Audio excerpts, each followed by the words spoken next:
Fala, meus amigos, eu sou Paulo Portinho e eu queria contar para vocês aqui sobre o dia em que o Delfim Neto entregou a Petrobras publicamente numa Expo Money do Rio de Janeiro. Me acompanhe.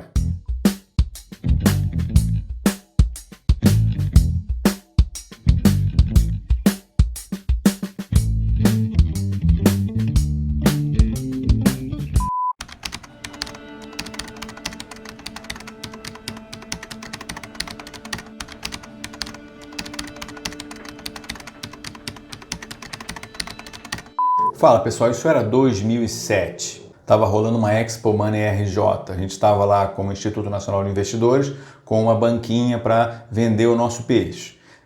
E eu pedi licença ali para o pessoal que estava junto comigo para assistir uma palestra do Delfim Neto. O Delfim Neto, assim, a minha visão a respeito dele, para quem conhece um pouquinho de história da economia brasileira, o Delfim Neto, ele foi o cara, eu não gosto muito dele por conta disso, ele foi o cara que explodiu o Mário Henrique Simonsen do governo, acho que em 79, 80, se não me engano. Ele se juntou com o Mário Andreasa e ele convenceu os militares de que a gente não deveria seguir o caminho de disciplina fiscal que o Mário Henrique Simonsen, que provavelmente é um dos maiores gênios do Brasil, junto com o Roberto Campos e outros, até o próprio Delfim Neto é absolutamente genial, mas ele conseguiu convencer os militares a tirarem o Mário Henrique Simonsen da jogada, porque a gente não tinha que apertar o cinto por causa do segundo choque do petróleo, a gente tinha que expandir, tinha que continuar investindo, continuar tomando dívida e continuar crescendo. O que aconteceu foi que o Brasil cresceu, se não me engano, 9 ou 9,3% em 1980, por conta dessa política econômica do Delfim, e a gente teve depois a década perdida, não é? Então, por esse aspecto, eu não gosto muito dele. Mas o Delfim, como analista econômico, como analista de conjuntura, assim, é absolutamente genial, né? Na verdade, ele é um cara genial, né? Porque quando você está na política lá, você tem assim, como é que eu faço para me manter aqui? Ah, você não pode ser rigoroso fiscalmente, você tem que soltar o cofre. Aí o cara solta, né? Mas eu fui assistir a palestra dele feliz da vida, a palestra estava excelente, porque realmente fala maravilhosamente bem. E começou um burburinho terrível na palestra. Todo mundo falando, todo mundo mexendo no celular, todo mundo descendo, as pessoas saindo, algumas correndo, um negócio horrível, né? Aí o Delfim começou a ficar incomodado com aquilo e falou, acho que já naquela época ele já não dava palestra em pé, né? Ele estava sentado, bem velhinho já, mesmo em 2007. Aí o Delfim perguntou e alguém da plateia falou, a Petrobras acabou de descobrir o pré-sal, né? Para quem lembra daquele dia, cara, foi ação subindo 20 e tantos por cento e com volume, né? Tinha, se não me engano, opção da Petrobras subindo 22.000%, né? Quer dizer, se alguém realmente tinha uma informação privilegiada ali, pode ficar rico só em um dia. E o que aconteceu foi que o Delfim, coitado, sem perceber, ele falou o seguinte, o quê? Descobriu o pré-sal? Mas a gente já sabia. Meu amigo, na hora que ele falou que a gente já sabia, as pessoas foram correndo, né, questionar a área de relações com investidores da Petrobras que estava na mesma Expo Money. Os pobres dos atendentes lá não faziam a menor ideia do que estava acontecendo, né? Assim, como é que o Delfim sabia?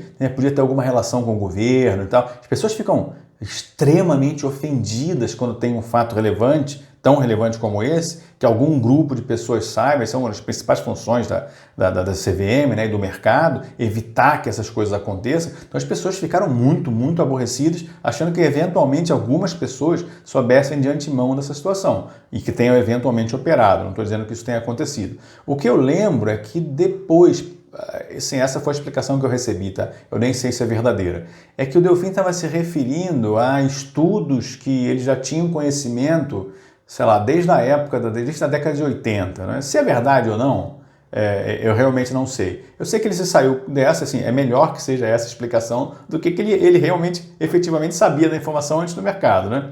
Eu estou aproveitando esse gancho aqui, contando essa historinha interessante, para falar para vocês sobre uma coisa muito importante, realmente revoltante no mercado, que é o insider trading, né? Queria falar para vocês também que se vocês ouvem aquela informaçãozinha de pé do ouvido a respeito de dicas dentro do elevador, o cara fala assim, ó, a gente vai comprar tal empresa amanhã, você ouve um executivo falando e etc. E se você opera, você também está correndo o risco, né, de ser pego por insider trading, apesar de você não ser administrador. É o que eu vou mostrar rapidamente nesse vídeo aqui a partir de agora. O crime de insider trading, pessoal, está tipificado no artigo 27D da Lei 638576 e consiste em utilizar informação relevante, ainda não divulgada ao mercado, de que tenha conhecimento e da qual deva manter sigilo, capaz de propiciar para si ou para outrem vantagem indevida mediante negociação em nome próprio ou de terceiros com valores imobiliários. A pena de reclusão é de 1 a 5 anos e multa de até 3 vezes o montante da vantagem obtida com o crime. Então, a barra é bem pesada, pessoal. Isso aí pode dar cadeia e se as pessoas pegam e conseguem caracterizar de forma muito clara,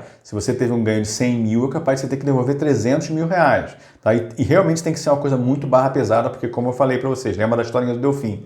Imagina o cara achar que meia dúzia de pessoas sabem de uma informação que poderia ter transformado essas pessoas em pessoas ricas, tá certo? Realmente o insider trading é algo que deveria ser combatido mesmo. As pessoas que no mercado são miúdos, minoritários, eles se sentem muito ofendidos quando isso acontece. Mas vamos continuar nas normas? O artigo 155, parágrafo 1º da Lei 6404, estabelece que é vedado o uso de informações privilegiadas pelos administradores de companhias abertas. Cumpre, ademais, ao administrador de companhia aberta guardar sigilo sobre qualquer informação que ainda não tenha sido divulgada para conhecimento do mercado, obtida em razão do cargo e capaz de influenciar de modo ponderável na cotação de valores imobiliários, sendo-lhe vedado valer-se da informação para obter, para si ou para outro, ou seja, ele não pode usar um corretor amigo para ganhar dinheiro de jeito nenhum, vão os dois ser colocados no processo, vantagem mediante compra ou venda de valores imobiliários. Porém, meus amigos, aqui parece que a gente está falando só de administradores,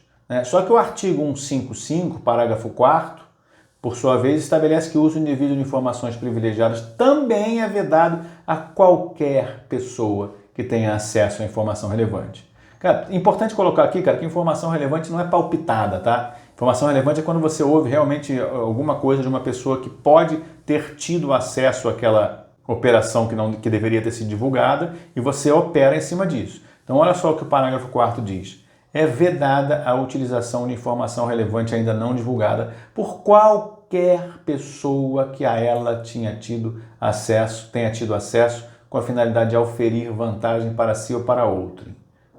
Então, pessoal, aquela informaçãozinha que você ouviu, você estava descendo, tinha um executivo de uma empresa, companhia aberta, o cara deixou escapar alguma coisa, se você utiliza aquilo, você pode ser pego, né? Nos Estados Unidos, uma coisa interessante, eu realmente não vi isso acontecer, mas eu já vi algumas histórias.